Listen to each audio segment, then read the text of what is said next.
Hello, ça fait vraiment très longtemps qu'on s'est pas revu. Après environ 1 an et demi d'absence, je sais pas pourquoi je décide de faire cette vidéo qui est très spontanée.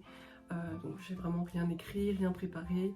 Je voulais juste me livrer en fait à vous sur en fait, la suite de mon parcours académique, mon avenir. Alors vraiment, je sais pas pourquoi je fais cette vidéo, mais je pense que c'est surtout, même pour moi personnellement, c'est un moyen de conserver ces souvenirs, ces sentiments que j'ai, que petite jeune adulte de 20 ans, je pense. Parce que ces derniers mois, je pense, ça a été très décisif dans la façon dont je vois mon avenir et l'incertitude surtout qui en découle et que j'aimerais vous partager. Ceux qui savent pas, voilà, si vous me connaissez de la vidéo YouTube que j'ai faite, la seule vidéo que j'ai faite par rapport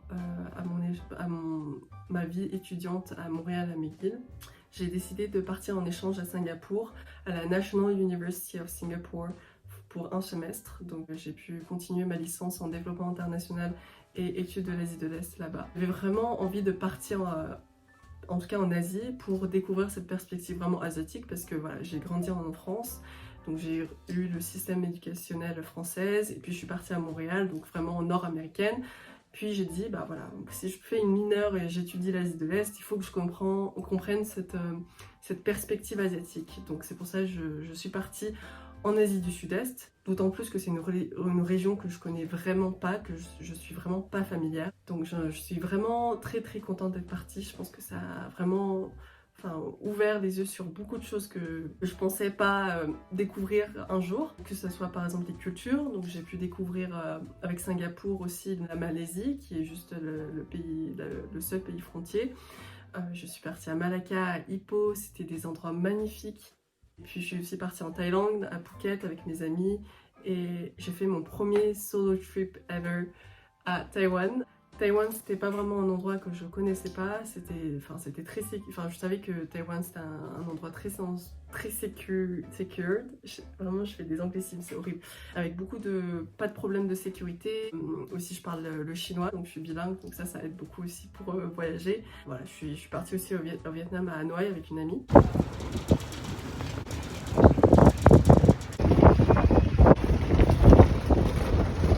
Et en fait, dans ces voyages, et plus que je pense le fait de comprendre et de découvrir des autres cultures qui m'étaient vraiment pas familières, c'était vraiment un moyen pour moi de comprendre vraiment mon individualité et de comprendre ce que je veux vraiment. C'est-à-dire qu'en fait, voilà, à Montréal, j'avais vraiment ma petite vie, j'avais construit ma petite vie, j'avais mon couple, j'avais ma famille en France, mais j'avais mes amis, j'avais l'université, et vraiment, je suivais un parcours académique qui était tout tracé pour moi, finir ma licence et puis aller en master juste après. Et j'ai découvert, grâce à cet échange, j'ai découvert des gens qui ont eu des parcours qui étaient vraiment différents de ce schéma français, je trouve, de faire la licence puis le master et puis de finir le scolaire très vite, qui m'ont dit vraiment Estelle, tu sais, c'est ok de prendre son temps et tout, parce que en soi, moi je voulais faire le master parce que pour moi c'était logique, mais officiellement c'est pas quelque chose qui me drive. Et je sais pas en quoi vraiment me spécialiser, à part les relations avec l'Asie. Et c'est très vaste comme sujet, donc je sais même pas si je veux plutôt aller dans l'économique, dans le business, ou dans la politique et la sociologie par exemple. Avec ça, en fait, je crois que j'ai décidé de prendre une année de césure l'année prochaine à Montréal pour travailler au moins 1 an, pour voir qu'est-ce que le monde réel, le monde du travail peut m'offrir. Parce que je ne me sens pas encore prête d'aller en master. Je ne me sens pas encore, guidée par cette envie de dire ok, j'ai un sujet qui me passionne, j'ai quelque chose qui me drive, ok, bah vas-y, je vais le faire et je vais étudier ça en master. J'ai parlé avec beaucoup de gens aussi durant mes voyages, aussi des personnes d'autres solo travelers, travaillaient par exemple pour les Nations Unies. Eux par exemple ont travaillé quelques années dans mon field, dans mon domaine, donc le domaine du développement international, donc l'aide internationale. Ils m'ont dit mais Estelle, oui voilà, moi j'ai travaillé pendant 1 an, 2 ans. Puis c'est là qu'ils se sont décidés de dire ok, bah, il me manque ce skill, j'ai besoin de ça. Et après, le master était plus déterminant pour eux et plus facile à choisir. Donc avec ça en main, je pense que c'est important pour moi de dire que je dois prendre mon temps. Ça c'est quelque chose, je pense que c'est ça que j'ai appris, c'est on a le temps de découvrir ce que le monde peut nous offrir. Ça, c'est quelque chose, je pense, que j'essaye d'apprendre, c'est vraiment de laisser aller. J'ai souvent été déterminée par le succès académique. Je pense que c'est quelque chose que beaucoup de gens ont aussi. Surtout en tant qu'asiatique, on a encore plus le stéréotype qui est, voilà, c'est une asiatique, donc elle travaille bien, donc la discrimination positive. Ce qui n'est pas vraiment positif parce que vraiment mentalement, je pense que j'ai beaucoup souffert de cette image de dire il faut toujours que j'excelle, ou sinon je n'ai pas d'identité. Les gens ne me considèrent pas comme asiatique, ou en tout cas une part de mon identité se perd. Donc je me reflétais vraiment dans ma valeur encore plus que les autres, je pense. Mes notes est également. J'ai vraiment compris que non, en fait, c'est pas ça. C'est littéralement ma valeur. C'est pas déterminé par des chiffres, c'est pas déterminé par des notes. J'étudie à fond parce que j'aime le sujet que j'apprends. Ça reste que je dois pas me voir à travers ces notes, à travers mon succès académique et mon parcours scolaire. Et c'est important pour moi, je pense, de voir ce que je peux donner, en tout cas, à la société concrètement. Les choses tangibles, les changements tangibles que je peux faire. J'ai un passé activiste très fort quand même, assez poussé. J'étais dans une association qui s'appelait Soroasi, qui est maintenant /Asian, que j'ai décidé de quitter en 2021, en octobre 2021, pour me concentrer sur mes études et juste ma vie universitaire qui a été volée pendant 1 an par le Covid, malheureusement. J'ai décidé de m'engager en fait dans le quartier chinois de Montréal, de sa préservation historique et de son héritage en fait à Montréal. Donc c'est beaucoup de projets comme ça en fait que je me rends compte que oui en fait c'est ça qui me passionne en fait, c'est le fait d'aller de donner quelque chose de concret à la société et de travailler. J'ai décidé de chercher un travail peut-être pour l'année prochaine, de trouver un stage ou juste un travail à temps plein si je peux.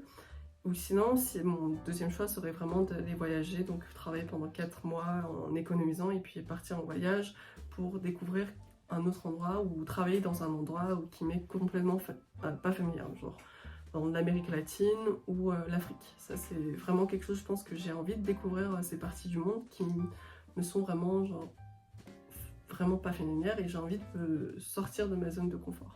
Ceci dit, je compte faire quand même un master au futur, c'est sûr, mais voilà, c'est vraiment, je pense que c'est important de prendre son temps et c'est vraiment, je trouve, quand tu voyages et quand tu vas en échange, tu découvres d'autres profils de personnes qui ont fait des parcours scolaires vraiment différents du tien, que ce soit le système éducatif. Donc, dans le système français, on a beaucoup cette idée de, ok, il faut finir vite les études pour travailler juste après. Et par exemple, dans les pays scandinaves, j'ai beaucoup d'amis danois ou finlandais qui ont par exemple commencé leur bachelor à 22 ans, et leur licence. Et puis ils ont fait leur master à 25-26 ans. Donc c'est vraiment normal de prendre son temps et c'est ok de... Voilà, pas relaxer, parce que c'est quand même beaucoup de réflexion qu'on se fait sur soi-même. Moi, j'ai l'impression que j'ai grandi de 2 ans en l'espace de 4 mois à Singapour, sur ce que je veux, sur maturité. Juste prendre son temps de découvrir qui on est. Ça, c'est vraiment quelque chose de très important que j'espère que beaucoup de gens pourront l'intégrer. L'université, on le fait pour avoir quand même une idée de carrière. C'est ça le but, surtout en master, c'est qu'après, quand même, on a un certain domaine qu'on veut travailler, dans lequel on veut travailler. Et on peut découvrir en master, il n'y a pas de souci, il y a plein de gens qui le font. En master même, tu as la possibilité d'aller faire un stage par exemple, ou d'aller en échange aussi. Moi, personnellement, j'ai envie de tracer un peu ma route de ma propre manière, de par exemple faire des projets peut-être individuels, par exemple cette chaîne YouTube, peut-être relancer cette chaîne, ou travailler dans le domaine journalistique. Ça c'est quelque chose qui m'a toujours un peu passionnée avant, donc peut-être trouver un taf dans ça, en tout cas essayer d'explorer ces options là qui m'étaient... j'avais juste une vague idée mais j'aimerais bien les concrétiser. Je sais pas je pense que l'audience qui me regarde est sûrement peut-être des lycéens aussi qui essayent de voir qu'est-ce qu'ils veulent faire l'année prochaine. Je pense que c'est important, voilà, de se dire que de relaxer un coup et puis de se dire par exemple Parcoursup ou les décisions qui en découlent, votre avenir n'est pas dépendant de votre parcours scolaire à 100%. Si vous avez une certaine volonté, si vous avez une idée précise de projet que vous voulez faire dans votre vie, c'est important de la saisir, c'est important de les prendre en compte plutôt que de se dire ok je dois juste faire ça, je dois juste être bonne scolairement par exemple. C'est vrai que ça a été... Je vous avoue que voilà, ça a été très dur émotionnellement ces quelques mois. J'ai jamais été aussi, je pense, au plus bas de moi en termes de remise en question. Beaucoup de remise en question. J'ai beaucoup pensé à ce que moi j'aimais.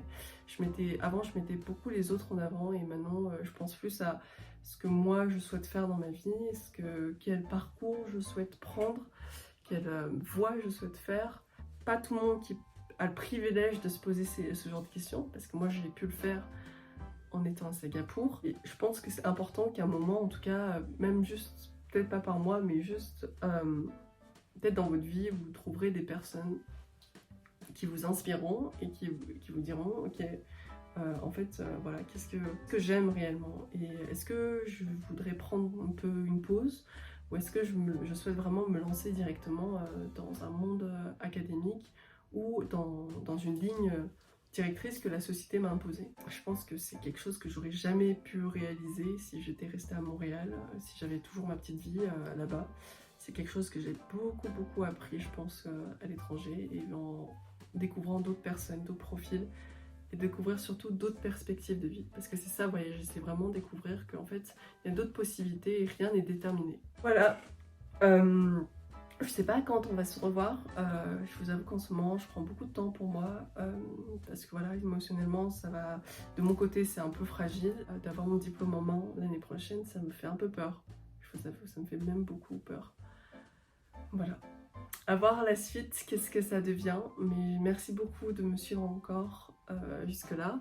Je sais pas quelle sera la portée de cette vidéo, mais j'en suis sûre qu'en tout cas pour moi, c'est un moyen d'extérioriser tout ça, tout ce que j'ai dit.